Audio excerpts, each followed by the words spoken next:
No ar, mais um episódio do podcast Mineral. Aqui, o assunto é mineração. Olá, estamos iniciando mais uma edição do podcast Mineral e aqui você já sabe, o assunto é mineração. E você pode acompanhar o nosso podcast no YouTube, também nas redes sociais, Facebook, Instagram e também no Spotify. E ao meu lado tenho sempre a minha amiga jornalista Rafaela Padilha, que hoje vai apresentar a nossa convidada. Pois é, Disney. Realmente vou apresentar porque, como você falou, é convidada. É a primeira mulher a participar do nosso programa. Olha que legal, primeira mulher no nosso podcast. Bacana!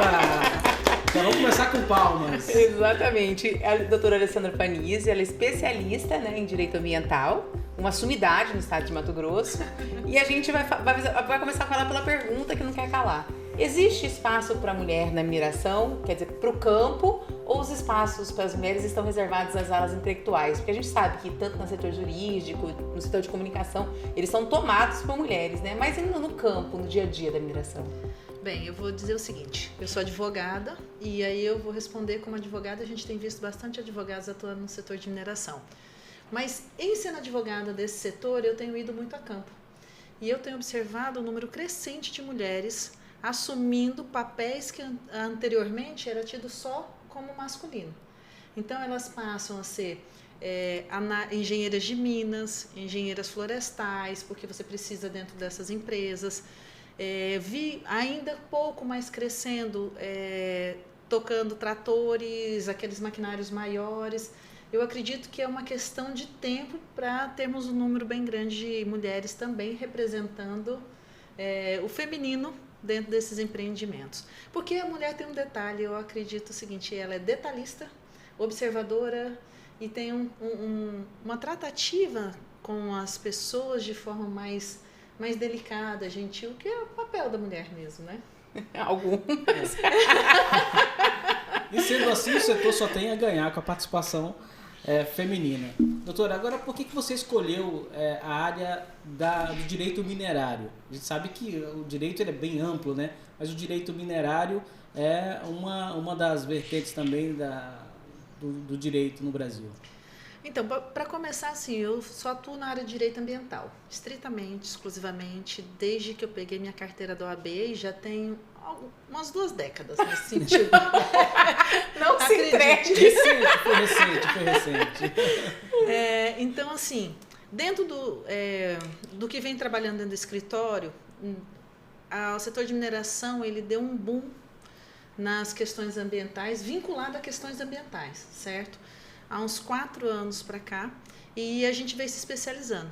Então, era uma área que eu gostava, que eu tinha interesse, a gente vinha estudando, trabalhando, de forma mais tranquila e, de repente, a gente teve a oportunidade. Eu fiz uma especialização, coloquei minha equipe para trabalhar comigo, a gente tem um trabalho de ir para dentro da questão mesmo da mineração. E para isso, também, eu digo assim, é muito importante, porque eu fui a campo como eu comecei.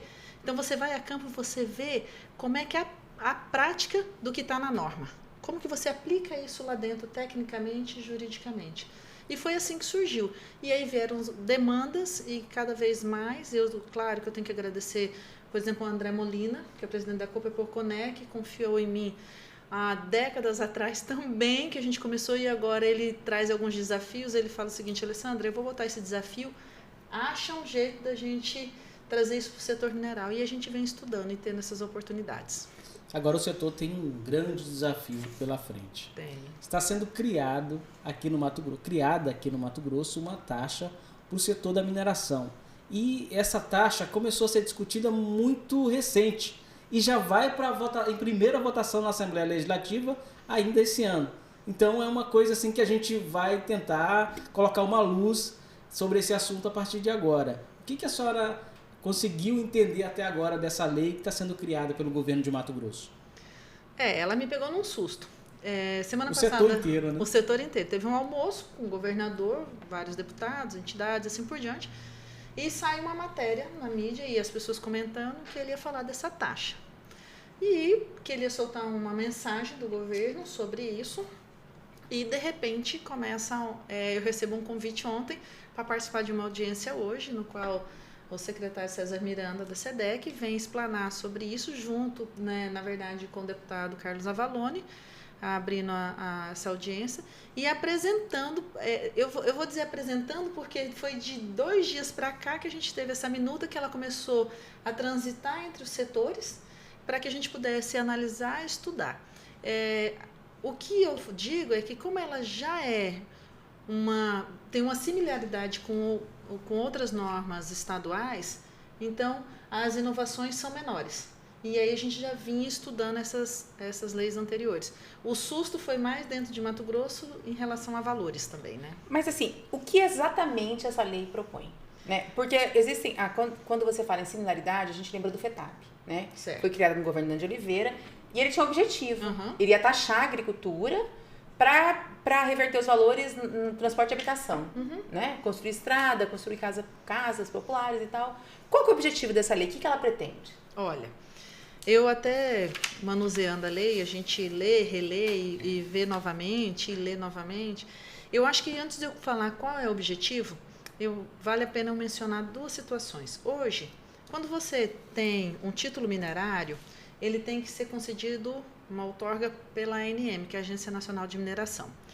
Com esse poder que você tem em mãos, esse documento que te dá o direito a extrair o minério, você já pode fazer essa extração? Não. Quem pode fazer isso? Você só pode fazer isso mediante um licenciamento ambiental que é concedido pelo órgão ambiental, no caso do Estado de Mato Grosso, a SEMA. De repente, a gente sai daquele almoço, uma situação como essa, e o objetivo dessa taxa, vamos falar de taxa de fiscalização, nada mais, nada menos, como está no artigo 3º, é um poder de polícia, certo? No qual o objetivo dessa secretaria é planejar, organizar, dirigir, coordenar, executar, controlar, avaliar, fazer uma gestão, buscar uma expansão dessa atividade, registrar, controlar, saber quem é que exerce ou não exerce essa atividade.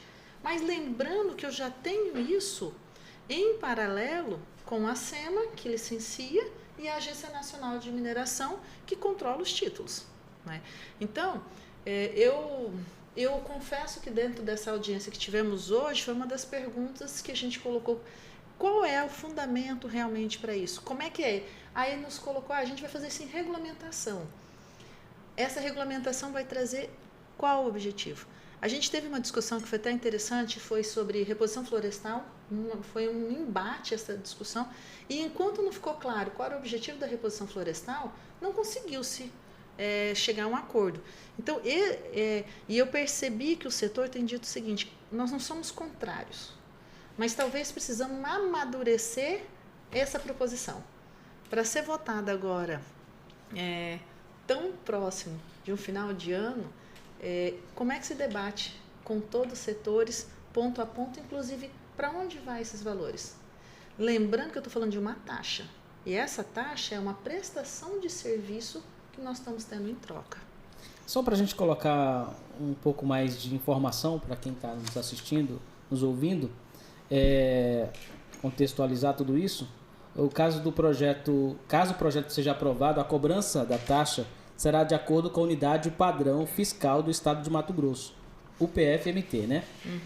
Que a cada mês ela muda, ela tem um valor, e isso já é um problema grande para o setor. Você não vai saber o valor que você vai gastar no final das contas. Mas né? todas as no taxas momento do atual, Estado são com base na UPF, né? Mas assim, no momento atual, dezembro de 2022, por exemplo, a UPF ela está valendo R$ 220,89.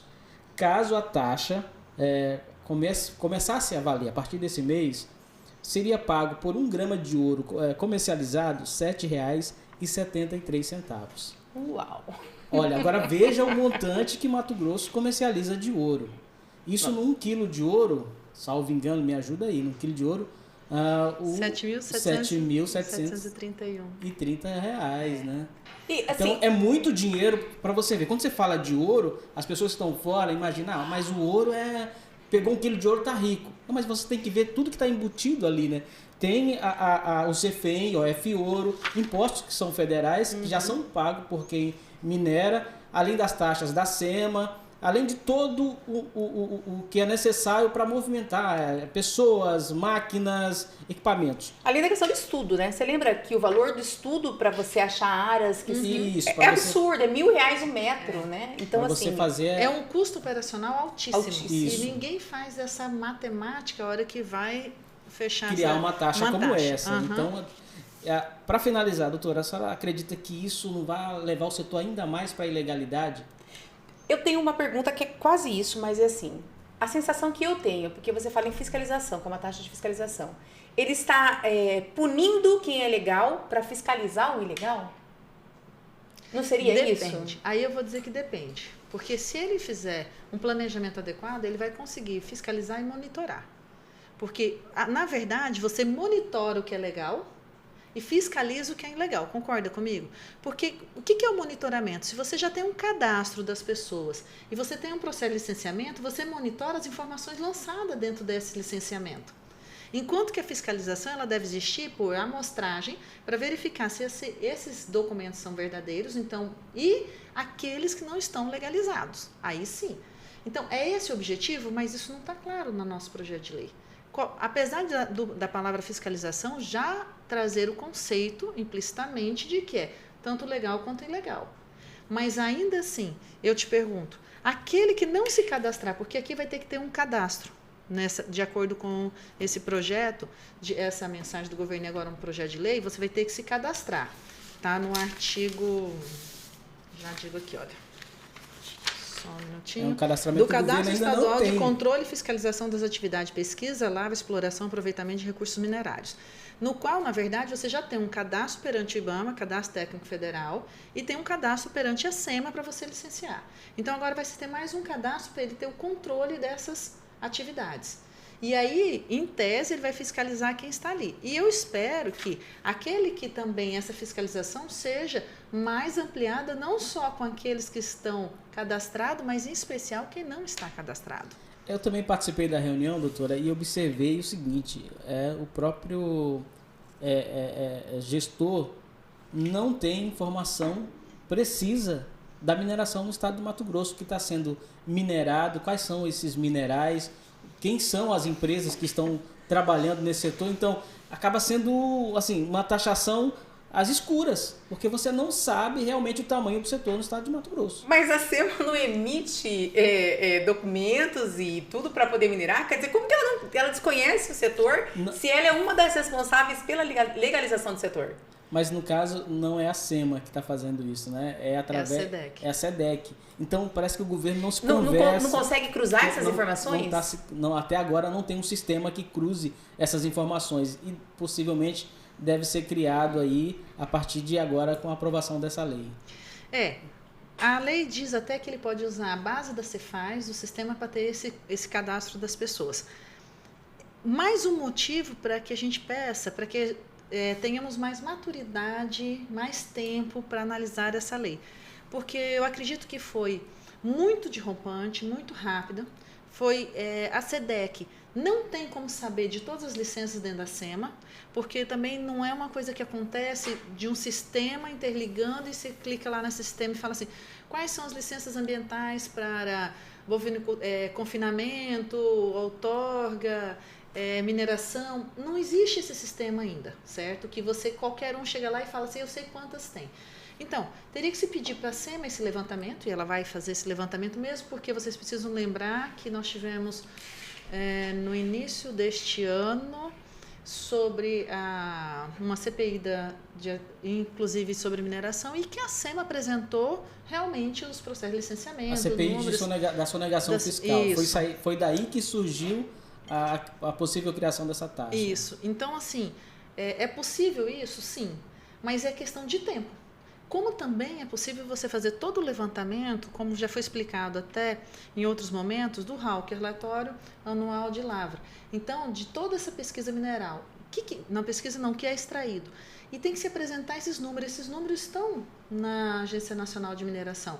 Mas você tem que compilar esses dados. Mais uma vez, tem que alguém entrar no sistema, puxar isso, assim por diante, ou ter um termo de cooperação com a Agência Nacional de Mineração, junto com a SEMA, para fechar talvez um triângulo nesse sentido. aí sim você vai ter os números mais reais, que seria uma questão de tempo. Por isso, mais uma vez eu insisto, vamos amadurecer essa lei. Mas assim, o projeto de lei, desculpa. Tá? Mas é uma coisa que não entra na minha cabeça, né? Não entra assim. Se existe uma agência nacional, um governo federal que regulamenta, se existe uma agência estadual que dá licença, existe a SEDEC, né, que é a secretaria que regulamenta tudo isso, que cuida da mineração. Gente, por que eles não unificam essas informações? Isso me lembra na década de 80, de 90, que tinha o MST, né? E que existiam pessoas que ganhavam terra lá no Rio Grande do Sul e depois vinham aqui em Mato Grosso ganhavam outras terras, porque não existia cruzamento de dados. E eu pensava, porra, mas como que o governo federal não consegue conversar? Nós somos um estado tão pequeno assim que a gente não tem...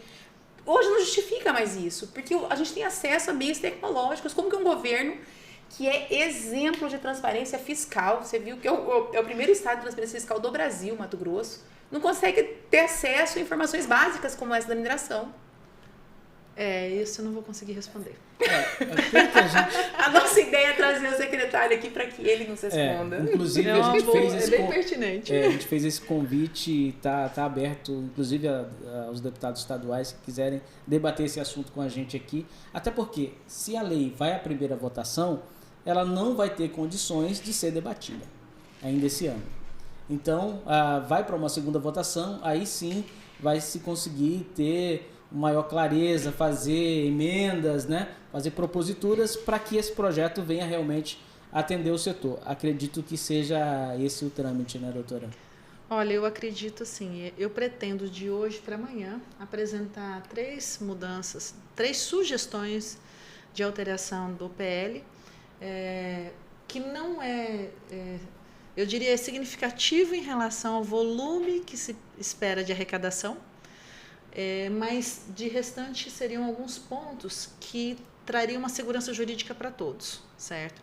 E acredito que com essas mudanças talvez a gente consiga ou segura de vez o projeto, ou é possível que se tenha primeira, segunda votação ainda esse ano. Gente, esse ano a toque de caixa. Não tem condição, até porque o setor não foi convidado para sentar e debater esse assunto. Vamos entender. Os estados do Pará, Goiás, Tocantins, Minas Gerais, Pará, criaram taxas parecidas. Salvo engano, o estado do Pará criou essa taxa e está cobrando em torno de R$12 por tonelada. O Pará está R$4,04, porque são por 3... tonelada de ouro, por exemplo. Lá ele não faz a distinção, isso é interessante. Lá ele fala em minério extraído. E aí são 4... Pode ser ouro, pode ser ferro. Pode ser o que for, são 3 UPF por tonelada. Então, entende? E aqui, a gente não falou dos valores aqui. Quais são os valores que serão cobrados em Mato Grosso? Já está isso determinado, está determinado na mensagem? Já está determinado na mensagem. Na verdade... Oi, desculpa. Não, sim. Na verdade é o seguinte, dentro do que a gente estudou, de todas as leis que tem, Mato Grosso foi o único que individualizou cada uma das taxas. Então, ele trouxe, por exemplo, ele individualizou a laterita, a cassiterita, o diamante industrial, manganês, diamante, minério de ouro, minério de ferro, minério de manganês, prata. Ele veio separando individual. E aí a gente pega um exemplo, como foi falado, do minério de ouro, que a grama sairia 7,73, é maior que o Cefem. Que já é maior que o Cefem, certo? Ou então você pega uma situação como aqui, zinco, tá? Que nós temos minas de zinco aqui, vai dar R$397 a tonelada. Que aparentemente as pessoas falam, que é isso? Por que é 397? Mas a gente volta novamente a dizer o seguinte, uma indústria que chega no estado e faz análise dela de custo, de gestão, de implantação, de custo de transporte, ela não está considerando esse valor de 397, que é maior até dos outros impostos. E quando a gente fala de um minério como zinco, você fala de toneladas e toneladas. Você não fala, porque a gente sempre quer comparar como se o minério fosse a única coisa, fosse o ouro.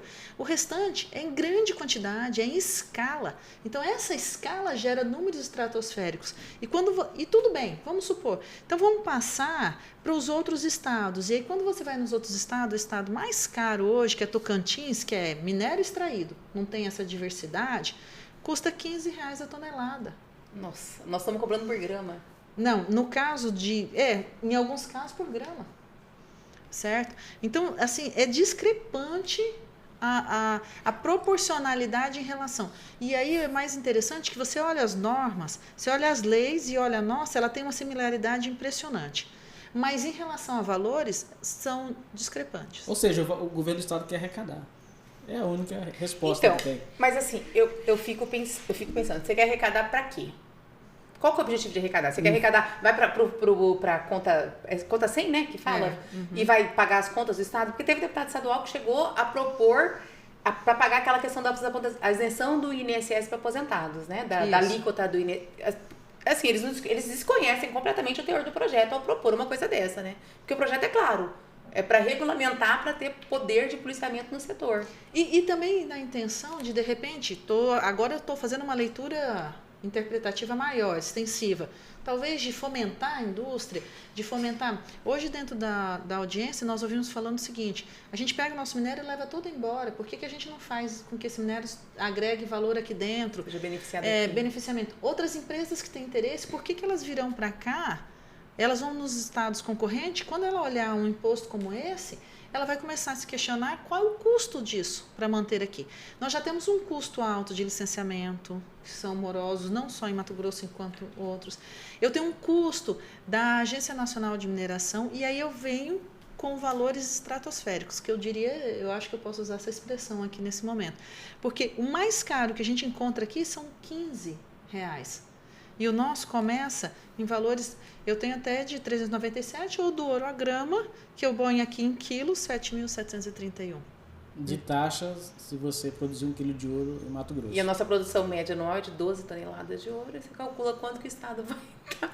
Eu fico preocupada, assim, eu concordo com taxação de setores. Né? Até o próprio setor, pelo que a gente entende, não está muito preocupado com a criação dessa taxa. Está preocupado com o valor das taxas. Entendeu? Isso mesmo. O FETAB, quando ele foi criado, vamos criar um imposto para estrada.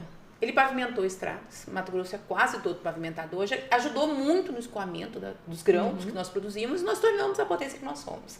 Né? Aí eu fico vendo assim, cidades que são do garimpo, geralmente são cidades pobres, né? São cidades que têm muitos problemas sociais e tudo. Se essa taxa fosse criada para, de alguma forma, reverter nessas comunidades, mas não existe uma destinação específica para isso. Isso ainda não está claro. E hoje foi colocado que isso vai ser em regulamentação, o que nos preocupa. Eu posso até regulamentar trazendo algumas peculiaridades, mas se eu não criar alguns limites, parâmetros, a gente não sabe o que fica na regulamentação. E aí é uma das coisas, um ponto que a gente vai também sugerir de mudança nessa norma, está relacionado ao parágrafo 4º do artigo 5º, que ele diz muito, ele vem colocando assim, e eu falo que quando a gente vai ler um projeto de lei, a gente tem que ser extremamente detalhista. Ele vem e coloca o seguinte: fica o Poder Executivo autorizado a disciplinar mediante regulamento sobre a cobrança do TFRM em relação às demais substâncias minerais não tratadas nessa lei. Ou seja, aquelas substâncias que não estão nessa lei, em regulamento, ou seja, mediante decreto, sem necessariamente passar pela Assembleia, elas vão poder ser taxadas também, sem especificar valores nem nada nesse exato momento. Então, eu tenho uma preocupação de um dispositivo como esse, que abre um precedente para taxar. Hoje eu tenho um governador, um governo, e amanhã eu tenho outro, amanhã que eu digo dentro do seu período, né, de mandato, e aí vem um outro e diz, não, eu vou taxar o calcário, que é um dos pontos aqui que estava sendo questionado, que o que fosse minério para a construção civil, que não fosse taxado. Na minha opinião, esses minérios não deveriam ser taxados, mas tem que constar. Como dispositivo legal, fica proibida a taxação dos minérios tais e tais, porque senão você abre uma lacuna para isso, como esse dispositivo acabou de colocar. A taxação, ela não a não taxação do minério, do calcário, não está prevista na lei? Não está previsto. O que ele diz, quais são, e aí ele fica de fora. Então, se ele está de fora hoje, não está nesse rol, ele não entra, concorda? Sim. Não vai cobrar. Mas quando eu tenho um dispositivo que fala que eu posso regulamentar novos minérios a qualquer momento, ele pode vir. E eu não estou dizendo que ele viria. Mas hoje a gente ouve uma discussão sobre o granito, foi isso? Que a gente acha que é só para embelezamento, e você tem outros tipos de granito também industrial necessário. Então, a gente percebe que a gente tem que aprender um pouco mais, e mais uma vez, vamos amadurecer, porque foi como foi colocado aqui pelo Disney. O setor não está contra, está da forma como está sendo conduzido o processo. Exatamente. Eu tive a oportunidade de conversar com representantes do setor e todos eles foram unânimes. A gente não é contra a taxação. A gente quer saber qual vai ser o valor dessa taxa e que seja justo. E se esse valor, depois de arrecadado, vai ser aplicado no setor, em melhoramento do setor. Até porque o setor sofre com a falta de infraestrutura da SEMA, por exemplo. Você quer legalizar uma área no nortão de Mato Grosso, essa área, toda essa documentação tem que vir para a SEMA de Cuiabá, para que a SEMA de Cuiabá agende um fiscal para ir lá dar o aceite dessa documentação, dar o ok da documentação. Então, se isso for realmente para beneficiar o setor, creio que o setor está de portas abertas, até porque a gente vai também convidar o setor para se manifestar aqui com a gente também. Mas a gente precisa lembrar que a SEMA hoje já possui regionais descentralizadas que podem fazer essas fiscalizações. Ela mas não não pode tem emitir profissionais, a gente tem esse conhecimento, não tem profissionais para fazer isso. Às vezes é necessário vir realmente, porque a pessoa precisa entender de mineração para ir lá e observar como é que é a atividade que está sendo ali desenvolvida, né, que é diferente. E tem um outro ponto dessa lei que foi hoje também mencionado e a gente observou nas legislações estaduais, e só aqui não tem, é que existe uma isenção para o tamanho, dependendo do tamanho da empresa. Isso é interessante.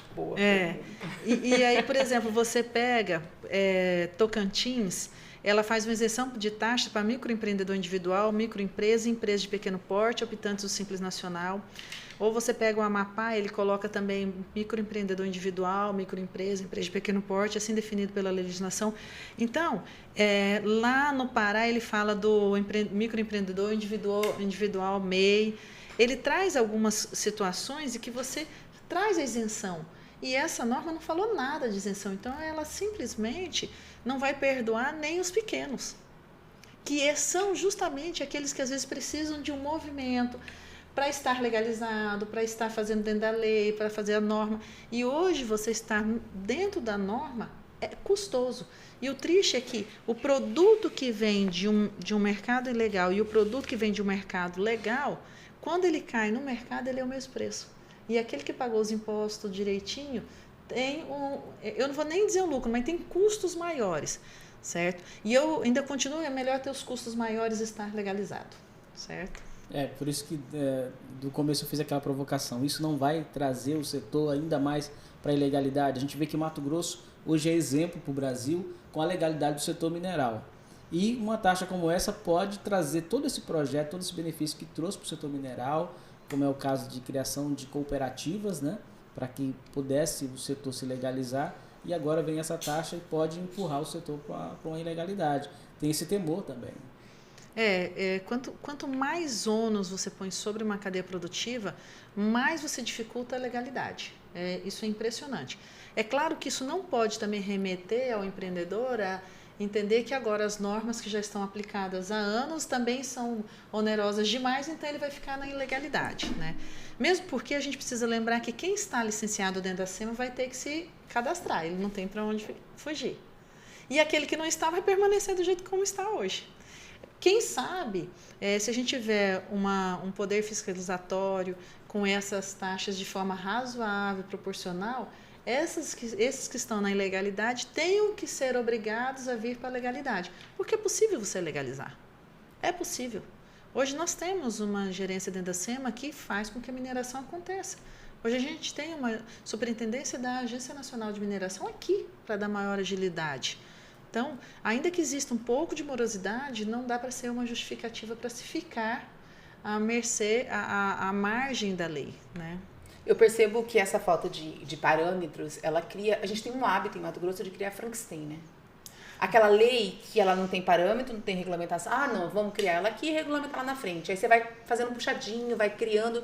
Quando você vê, você criou um monstro, né? E o que prejudica todo o sistema. Quer dizer, a Assembleia, ela tem, por norma, por hábito, criar câmaras setoriais temáticas, né? Uhum. E estudar essas taxas antes de implementar a taxação, né? Antes de colocar o projeto para votação. E dessa vez foi uma coisa impositiva, num tempo muito exímio, muito pequeno ali para análise.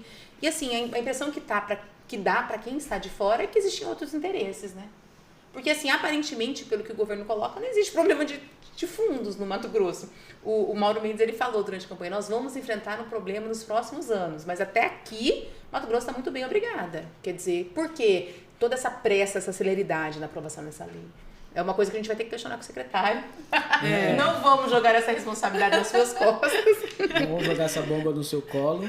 Exatamente, mas é uma coisa que nos chama muita atenção, né? Essa rapidez na aprovação desse projeto e o fato de os deputados não terem conhecimento. Porque quando um deputado propõe que vamos usar esse dinheiro, vai cair na fonte 100, vamos usar para pagar aposentado. Ele não tem conhecimento do escopo da lei, né? Porque a lei ela veio em tese para fiscalizar e regulamentar o setor. Na verdade, assim, mas da forma como ela também está, ela não prende, ela não faz a amarração. A gente olhando ali, ela não está amarrada que essa taxa tem esse vínculo estritamente a esses pontos. O que essa gestão representa, como que coloca, porque não foi só de um deputado, foi uma proposição que nasceu por conta dessa situação dos aposentados. Então vamos achar isso como alternativa, é um setor forte, assim por diante. E é engraçado que toda vez que o estado de Mato Grosso cresce num setor, aí eles querem sobretaxar. Aconteceu isso na madeira, aconteceu isso com a piscicultura um período, acontece quando a gente fala de produção de grãos, aí vem assim, como se não houvesse a possibilidade das pessoas também trabalharem, pagarem seus custos e de obterem um certo lucro. É como se o brasileiro não pudesse ter lucro. Então o lucro tem que ser dividido. E eu não estou dizendo que não tem que ser as taxas, mas a taxa ela tem que ser proporcional e razoável, que foi trabalhado na razoabilidade. E quando a gente pega um parâmetro como esse daqui, e me causou estranheza, porque hoje só a Fiente que tinha uma tabela como essa, quem apresentou o projeto em si não sabia desses valores em outros estados. É a primeira coisa que a gente tem que observar, o que tem nos outros estados, se é que tem. E aqui a gente tem vários estados. A discrepância é muito alta, né? Então fica mais difícil para o setor conseguir aceitar. E esse excesso de cobrança, esse excesso de fiscalização, não estou assim, criticando, porque tem que ter fiscalização ambiental, nós sabemos da nossa responsabilidade com o setor ambiental, mas assim, esse excesso fez com que o setor madeireiro, por exemplo, ele implodiu no estado de Mato Grosso. É muito pouco hoje. Se você pegar o montante que a madeireira representava alguns anos atrás, a geração de emprego, renda, tudo. Sinop, por exemplo, né, passou até por um processo de transformação, deixou de ter a madeira como base, passou a viver da agricultura, porque acabou a madeira. E assim, a mineração, a gente sabe que ele é um bem que tem finito também, né? É finito, e o mais interessante, ele é rígido, sua locação é rígida. Ou você retira o minério de onde ele existe, ou você não tem outra alternativa, porque é como também quando você fala de um plano de manejo, você tem que tirar o plano de manejo onde tem a árvore. Apesar de que eu posso fazer plantios de árvores, agora eu posso plantar ouro, eu posso plantar zinco, eu posso plantar ferro. Vamos falar de calcário, porque não está nesse projeto de lei, mas olha a importância que é o calcário hoje para o nosso agronegócio. A gente vive do agronegócio em decorrência também de uma correção de solo, que é o quê? Minério. Nós estamos aqui sentados e as pessoas não observam. Tem um vídeo muito interessante no YouTube que você vai tirando o minério da vida dos seres humanos e vai tudo deixando de existir. Inclusive o papel, o nosso notebook, a nossa vida depende do setor minerário. E a gente não vê essa interdependência. Exatamente. O setor mineral ele é muito importante, até porque até a água que a gente está tomando aqui é mineral. Isso mesmo. E também vai ser taxada. E para um estado que quer um boom de desenvolvimento, né? Você fala do calcário, desses minérios ligados à construção civil. Você já viu, assim, o preço da construção civil, o preço do imóvel na região norte de Mato Grosso é um absurdo, gente. É correspondente a Copacabana, no Rio de Janeiro. Exatamente. E aí você vai taxar isso ainda mais, quer dizer, para sobrecarregar algo que já é um absurdo. O governo falou que não iria, mas desde que a gente não mantenha esse parágrafo 4º aqui dizendo que há a possibilidade de regulamentar outros minérios. Então é um risco, né? Até porque ele vai permanecer por 4 anos. Quem será o próximo governador desse estado? Pois é, vamos entrar nessa parte política aí. Agora, por que o calcário não foi taxado, não está sendo taxado? Será que é porque ele atinge o setor do agro, e o agro é mais forte, tem representação política, e o setor da mineração não tem? Então a gente tem debatido muito sobre isso, a falta de representatividade do setor. O setor tão grande que não se organiza para ter representatividade na Assembleia Legislativa. Hoje, por exemplo, na reunião que debateu esse assunto aqui, não vi ninguém praticamente defendendo a mineração. Mas aí eu preciso fazer uma parte, porque o deputado Carlos Avalone, que estava presidindo, ele colocou que ele não votaria no projeto de lei da forma como está. E abriu para que a Federação da Indústria de Mato Grosso, a FIENTE e outras entidades apresentassem as modificações que ele acha necessário. Só que ele precisa ser um pouco mais enfático, viu, deputado? Quando o assunto é mineração. Existe um deputado que eu queria trazer aqui para a gente conversar, é o Dimar Dal Bosco. Dimar é do Nortão. Excelente. Ele tem uma representação muito forte em Peixoto de Azevedo, que é uma Sim, cidade de conhece garimpo. bem de mineração. Matupá, que é uma cidade de garimpo. Ele tem uma representação em Guarantã do Norte, que tem menos, mas que é muito forte ali. E eu queria saber, ele é líder do governo, Mauro Mendes, na Assembleia Legislativa, e tem esse papel de fazer a representação do pequeno garimpeiro, porque naquela região é pequeno garimpeiro. Não, e ele é garimpeiro também.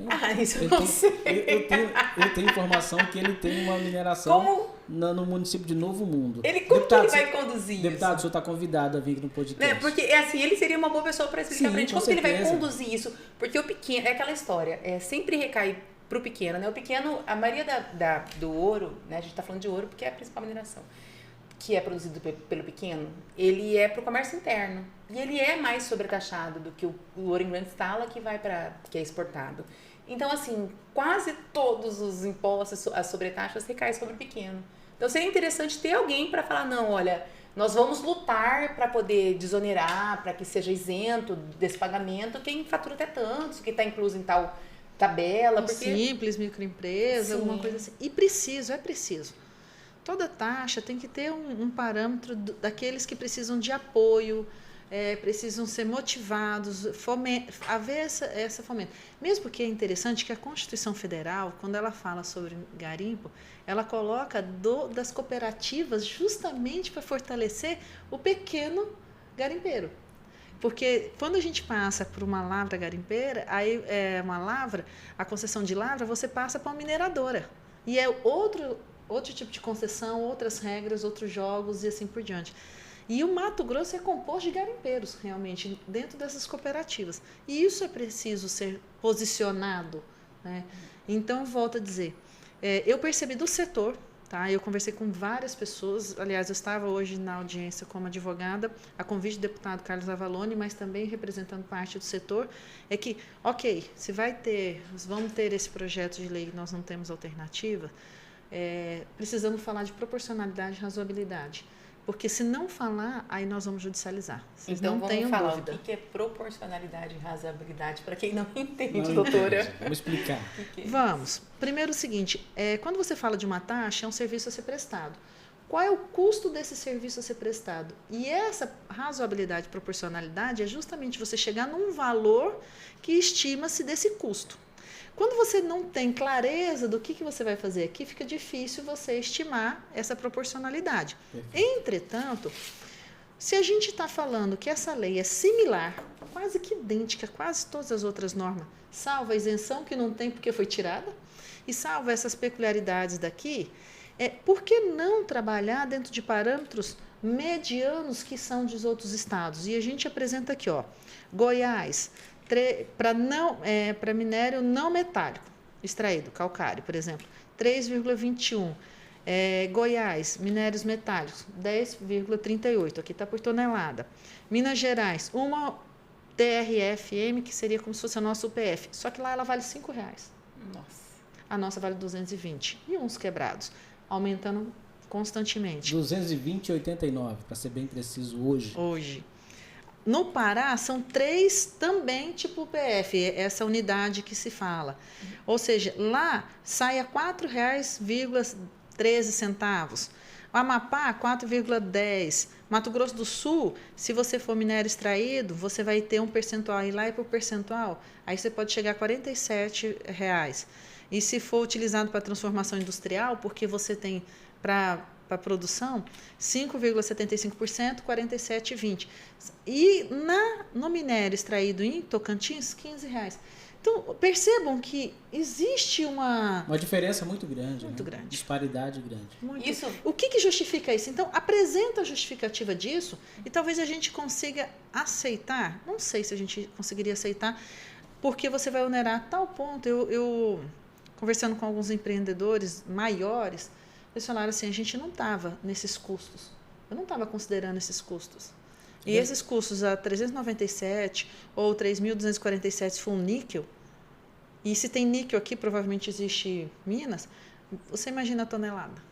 Isso vai recair no bolso do consumidor, de quem precisa comprar. Ou as empresas não vão extrair o minério, porque elas vão deixar o tempo, porque o minério não vai embora, o direito dela fica ali, ela vai fazendo pesquisa e ela vai ter que aguardar isso. Uma coisa que poderia virar em riquezas para o Estado. Ah, mas o CEFEM não vira em riqueza. Claro que vira. O CEFEM, um percentual significativo, vem para o Estado. Inclusive, tem que ir também para o município. A forma que como é conduzido isso é que não é tão transparente. O município, no CEFEM, ele tem que usar para algumas coisas bem definidas. E aí você não consegue, às vezes, acompanhar essas coisas bem definidas. Mas o CEFEM é para isso. O objetivo é justamente nesse sentido. Vamos lá, o CEFEM, Compensação Financeira de Exploração Mineral. A contribuição financeira é de 60% do valor vai para os municípios. Olha só, 15% vai para os estados e 10% fica com a União. Então significa que a maior parte vai para os municípios mineradores, né? E esse dinheiro, muitas das vezes, a gente não sabe para onde que ele vai, onde que ele é aplicado, não tem um carimbo, né? Apesar da lei ter a destinação clara sobre isso, tá? Mas nós já conversamos aqui, nosso primeiro entrevistado, o Dr. Roberto Cavalcante, que é uma sumidade, né? E ele falou sobre isso. Ele falou que o dinheiro cai na conta da prefeitura, mas vai para a fonte 100. Que a prefeitura usa até para pagamento de despesa pessoal, de folha, né? Não existe uma destinação, fala assim, olha, ela tem que ser usada na educação. Mas não existe um acompanhamento que garanta que esse dinheiro vá ser aplicado na educação. Né? Existe na lei, está lá. Uhum. Mas não existe uma forma de você fiscalizar isso em detalhes. A União não faz esse papel de fiscalizar, porque o CEFEM é imposto federal, né? Mas não tem razão também dela fazer o papel de ir lá no município. Quem tem que fiscalizar são os vereadores. Quem tem que fiscalizar é a sociedade daquele município. Não tem nem razão do Estado ir lá fiscalizar. O Estado tem que fiscalizar o que ele recebe e a destinação que ele dá. E aí, cadê as organizações não governamentais? Cadê as entidades? São essas que precisam agora ir lá e olhar quanto que eu tenho de CEFEM para aqui, quanto que foi recebido. Será que elas têm conhecimento que existe esse imposto, que eles vão para o município, que ele vai para o município? Assim, porque a gente há de convir que a qualidade dos nossos representantes no legislativo municipal, até no estadual, né? Mas assim, no municipal é precária, assim. Poucos vereadores se elegem com esse compromisso de fiscalizar, e que tem conhecimento legal também. A maioria é porque é ligado no setor, é porque é comerciante, é o cara legal da cidade, é o cara que é ligado a algum político maior, sabe?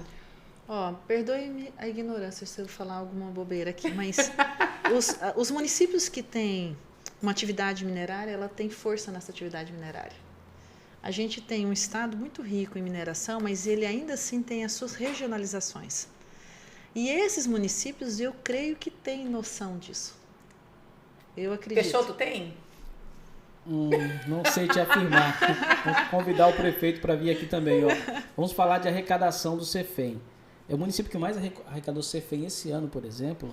Aqui na minha lista, a informação é Poconé. Não, é verdade, Poconé. Até agora 11 milhões. Pouco mais de 11 milhões. De janeiro a dezembro desse ano. E para onde foi esse dinheiro? É um dinheiro, é uma quantidade. Você Peixoto pega de a cidade Azevedo, pequena, é uma quantidade significativa. Qual Qualquer arrecadação muito mensal. significativa. mas pelo tamanho da cidade. Exatamente. Também, né? O tamanho do município, Peixoto de Azevedo arrecadou quase 10 milhões de CEFEM. Então é uma contribuição muito grande. A gente podia fazer uma pesquisa, Disney, ligar para essas prefeituras municipais e saber o que foi feito com o dinheiro do CEFEM. Vamos trazer os prefeitos aqui. Vamos falar com eles.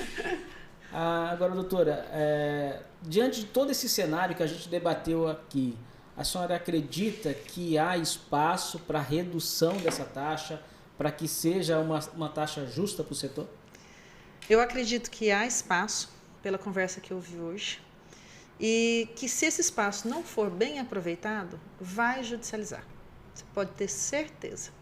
A gente não vai judicializar a questão se é legal ou não a constitucionalidade da norma, mas dos parâmetros que nem sequer se justificam aqui. Porque a norma não tem e nem a justificativa do projeto mostra por que se chegou a valores de UPF nesses 5,45, 14 UPFs, para um e para outro e outros não. Então, eu acredito que... E aí perde todo mundo, porque você judicializa e vamos ficar aí 1 ano, 2 anos, 3 anos brigando e perde o poder público, perde o executivo, perde a sociedade, perde a insegurança jurídica que todos ficam, porque se você fica brigando, você vai ter que fazer o recolhimento de todo jeito para garantir que se lá na frente não reduzir, isso está ali à disposição, porque senão tem correções. Então, esse é um cuidado que tem que se ter. Aí você fala assim, mas você não tem uma certeza? A gente tem uma certeza de que a proporcionalidade e razoabilidade não estão aplicadas aqui. Mas qual é o valor, eu não posso garantir. A senhora tem conhecimento de como que foi esse trâmite em outros estados?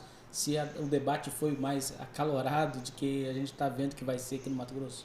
Olha, eu não tive conhecimento pessoal conversando com pessoas, mas como essas normas, 4 estados entraram com ação de inconstitucionalidade, então ele foi acalorado. Pode ter certeza, para chegar em STF, é porque foi uma discussão bem acirrada e longa. Então, é interessante ressaltar aqui que não vai haver judicialização com relação à implantação dessa taxa, porque já foi pacificado pelo STF que ela é legal. Né?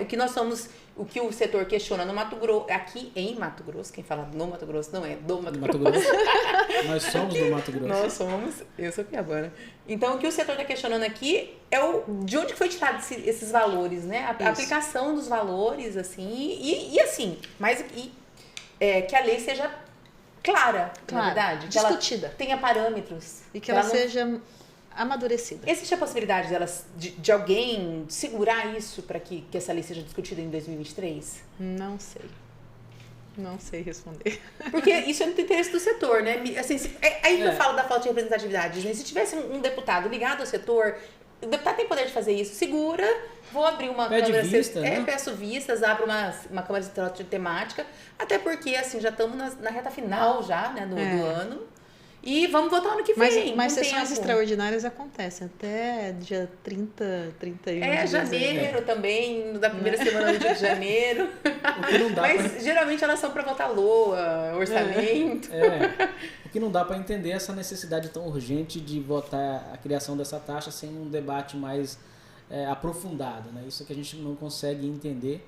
E esperamos que os deputados entendam a necessidade, a importância que o setor tem para a economia de Mato Grosso e possa realmente abrir esse espaço para que o setor possa debater e mostrar a sua realidade. E a gente gostaria muito de poder contar com você outras vezes aqui no nosso podcast. Não vamos encerrar. Não? Não, ela é advogada ambiental, especialista em direito minerário. Olha Rafa, quanta polêmica existe nesse setor. Tivemos semana passada uma operação para o combate de mercúrio. Por isso que a gente tem que trazer ela em outro podcast. Doutora, só uma pergunta. A senhora já se envolveu nessas operações? Já advogou para mineradoras nessas situações? Como é que é isso? Porque é um setor muito polêmico. Existem muitas operações e as situações são bastante... causam um impacto muito grande, né, no Brasil inteiro. Exatamente. É verdade. Advogar para essas questões mais polêmicas da mineração. É interessante. É um desafio. Eu vou dizer o seguinte, a Operação Hermes é uma coisa que me causou estranheza, assim... É porque não tem como rastrear. Na verdade, existe uma suposta importação ilegal de mercúrio e as empresas que adquiriram dessa empresa não tinham como saber se tinha ou não, porque tinha cadastro técnico federal, tudo que era necessário. Elas não sabiam a origem. Não sabia a origem. Mesmo porque você não pergunta a origem. Você não chega lá e fala assim, me mostra seu contrato de que você comprou, você entra lá, olha o cadastro técnico federal, ele diz que essa empresa pode comercializar mercúrio adquire-se e pronto. E é essa a base. Então, assim, é interessante que essa Operação Hermes está investigando justamente quem entrou no sistema e deu baixa e fez tudo que estava regularizado. Então, o mercúrio que está sendo fiscalizado é aquele do qual as empresas têm nota fiscal, tem cadastro técnico federal e assim por diante. Mas Entendeu? o impacto que isso teve na imprensa foi muito negativo, né? Assim, as pessoas, no primeiro momento, nossa, todo o mercúrio usado no Mato Grosso é contrabandeado, é ilegal, colocaram todo mundo na mesma sacola, né? Até as empresas, até teve uma campanha que fizeram que é muito difícil ser empresário em Mato Grosso. Porque, assim, é como se todo empresário do setor de mineração fosse legal, fizesse o uso de contrabando, de mercúrio contrabandeano. E não é uma verdade nem absoluta e nem é uma verdade, tá?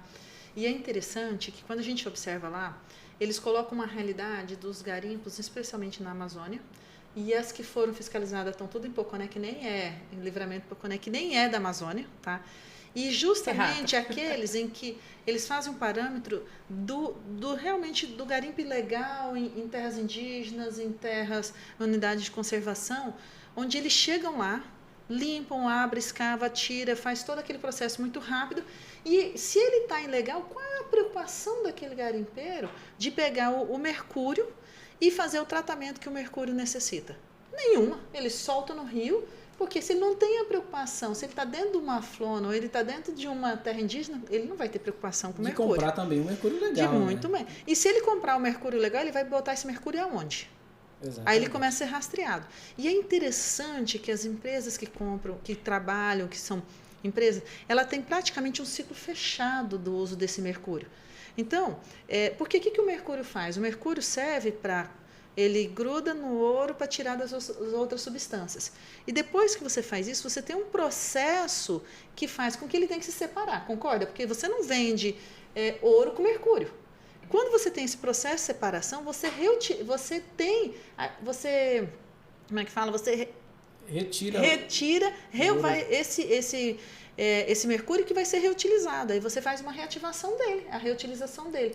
Então, você tem condições de ter sistema o suficiente para que o seu mercúrio fique sendo reutilizado. Claro que você tem uma perda, mas é uma perda insignificativa. Não a ponto disso. Então, conforme você aumenta, essa situação. E o mais interessante, se essas pessoas têm cadastro técnico federal, é porque elas têm um licenciamento. E o licenciamento da SEMA, ela sabe que hoje em dia ainda é preciso o mercúrio para fazer a amalgamação do ouro. Ou seja, essa separação dos outros metais, dos outros produtos. Então, ela permite a utilização desse mercúrio, desde que ele seja esse resíduo descartado de forma adequada, com bacias de contenção, que podem depois ser reutilizados, porque lá ainda tem um pouquinho de minério. Então, quem tem uma atividade econômica bem organizada, ele não quer nem desperdiçar esse rejeito de minério e aproveitar o máximo possível o seu recurso. Então, é interessante conhecer esse sistema para poder falar. E tem uma outra coisa importante que a cooperativa de Poconé também está trabalhando nesse sentido, e eu acredito que o mais rápido possível, eles também vão mostrar hoje outro sistema que você não precisa de mercúrio, né?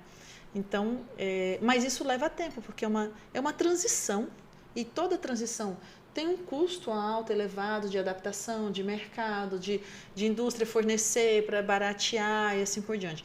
Mas já existe esse processo e a cooperativa está bem investindo tempo para que seja uma alternativa para esses garimpos. E é bom lembrar que essas empresas que foram investigadas ficam todas na Baixada Cuiabana e são constantemente fiscalizadas pelos órgãos ambientais. Né? Constantemente. E as licenças tem que fazer monitoramento de qualidade de água, de solo. Você não tem só a fiscalização da SEMA, porque você recebe a licença e a SEMA vai lá te fiscalizar mesmo assim. Você recebe a licença e a Agência Nacional, a ANM, vai lá verificar a segurança de barragem, como é que está e assim por diante. Então, essas daí são justamente aquelas que estão legalizadas. Não são as que geram. E volto a dizer, existe quase que um ciclo fechado desse mercúrio. Então, é importante, e a gente percebe, se você pega o processo da Operação Hermes, os parâmetros são todos em relação a garimpo ilegal. Ilegal, gente, eu estou falando ilegal daquele ilegal mesmo, daquele que de qualquer forma, que não tem nenhum tipo de controle, nem de interesse dos empreendedores nesse sentido. E aí você pega as empresas que sofreram e ainda continuam sofrendo aqui, você vai lá, ela tem estrutura, ela tem funcionários, ela tem folha de pagamento mensal, ela tem 13º para ser pago agora, a segunda parcela, ela tem férias para algum, ela está ali com sede, com localização, ela existe. É o que eu falei no começo. A sensação que a gente tem é que o governo pune os legais, né? Pune quem está legal para assustar os ilegais. E seria o contrário, não é verdade? Vamos tentar trazer para dentro quem está legal? Vamos achar normas, meios. Isso aqui, essa lei. Não podia. Não é uma forma de trazer esse povo tudo para dentro, legalizar todo mundo? Mas não existe um movimento nesse sentido. Né? Não, é só penalizar. O movimento todo do Estado, essa lei aqui é prova disso, que o movimento é de fiscalizar, de impor, de repressão. Exatamente. Muito mais do que de inclusão. E se a gente está discutindo uma investigação, por que não chama para depoimento e pede para apresentar documentos? Vamos apresentar documentos. Em vez de fazer um estardalhaço, essas empresas têm compliance, essas empresas são empresas que exportam ouro, são empresas que têm todo o marketing necessário para ela fazer um bom mercado e, de repente, tudo se contrai. Agências, bancos, é impressionante, é de imediato. Vê uma mídia e já começa a questionar o compliance e assim por diante. E não dá tempo, às vezes, nem da gente justificar tecnicamente o que está acontecendo. Porque aí você tem que juntar toda a documentação, falar a manifestação, fazer um histórico, demonstrar razoabilidade e assim por diante. Então, por que não dar oportunidade, como na lei, de um debate, de uma conversa? Ninguém vai perder. Essas empresas estão bem localizadas. Elas têm endereço, elas têm funcionários, ela tem pessoas, tem gerente, famílias que dependem dela. É diferente de um garimpo ilegal. A impressão que dá é que falar de mineração ilegal da Ibope, dá like, dá visualização. E aí é isso que a gente às vezes vê nessas operações espetaculosas da Polícia Federal, que às vezes não acaba em nada, né? Infelizmente, aliás, é isso, ou só manchando a imagem do setor. Precisamos trazer o superintendente da Polícia Federal, está convidado, da o superintendente PRF, da PF, da Polícia Federal, para a gente conversar sobre isso. Pois é, mas é que, na verdade, a operação de Campinas. Exatamente. Que conhece menos ainda a nossa realidade, mesmo porque não é um estado extremamente grande produtor de minério para poder entender o que é. Exatamente. Certo? Eu vou perguntar aqui, o que é uma planta de amalgamação? O que é isso? Como é que você vê uma bacia de rejeito? As nossas bacias de rejeito são totalmente diferentes de Minas Gerais e a gente não observa isso. Então, são pontos assim que eu acredito que é preciso ter um apoio técnico e olhar imagens realmente. Olha, quando você vai mandar fiscalizar uma dessas empresas, abre no Google Earth, se você pegar a coordenada, você vê a imagem dela e você vai perceber que não tem como dizer que uma daquelas empresas que estão ali na Operação Hermes, pelo menos das que eu represento, elas não são empresas sérias e idôneas. Todas têm licenciamento ambiental, renovado, sem problema nenhum, com endereço, com tudo. E essa época do ano é complicado, né? Porque é na época que ela está mais precisando de comercializar e tudo, e vem uma operação que desmonta, ela tem um monte de folha. A gente tem uma empresa que responde por mais de 10% da arrecadação e 20%, eu acho, dos empregos em Poconé. É isso mesmo. Aí você sofre uma operação dessa, baque, né? E aí você não pode deixar de pagar ao funcionário, porque senão você ainda tem uma representação trabalhista. Então, como é que funciona isso? E houve o bloqueio de contas, houve o bloqueio de tudo. Então, você não consegue nem fazer com que isso caminhe, sabe? Mas esperamos que a justiça seja feita, que a gente consiga, antes das férias forenses, né? Que é o último dia 20, consigamos algum resultado melhor. Desbloquear essas contas primeiro para pagar a folha, né? Tá satisfeita. Satisfeita. Obrigada. Não deixa mais não, senão ela me aperta mais um pouco. Não, na verdade, eu gostaria de ficar um pouco mais com esse bate-papo tão gostoso. E a gente acaba tirando esse peso quando se fala de mineração, né? fica meio carrancudo o assunto, né? E a gente procurou deixar de uma forma mais light, para que as pessoas que não entendam de mineração possam conhecer também. E até por isso que foi criado o nosso podcast Mineral, para que a gente possa debater esse setor que é tão importante para a economia do Brasil, para a economia de Mato Grosso. E quero mais uma vez agradecer a sua participação. A gente sabe o quanto foi corrido para você participar com a gente aqui, até porque você está debruçada sobre essa lei para apresentar propostas do setor, mas a gente conseguiu trazê-la aqui para a gente fazer esse podcast. E deixamos mais uma vez o nosso espaço para que a gente possa trazê-la mais uma vez e debater mais profundamente esse assunto da mineração que é tão empolgante, né?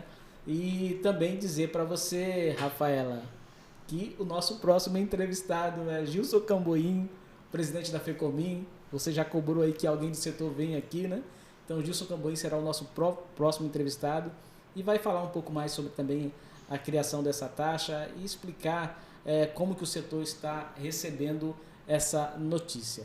Mais uma vez, lembrando que o nosso podcast está disponível no Spotify, está disponível no YouTube e também nas nossas redes sociais. Não esqueça de dar um like, de curtir, de apertar o sininho lá no YouTube para que você possa ficar sabendo primeiro dos nossos podcasts. Claro, informar que a mineração é uma das economias mais importantes de Mato Grosso. Um abraço e até o nosso próximo podcast.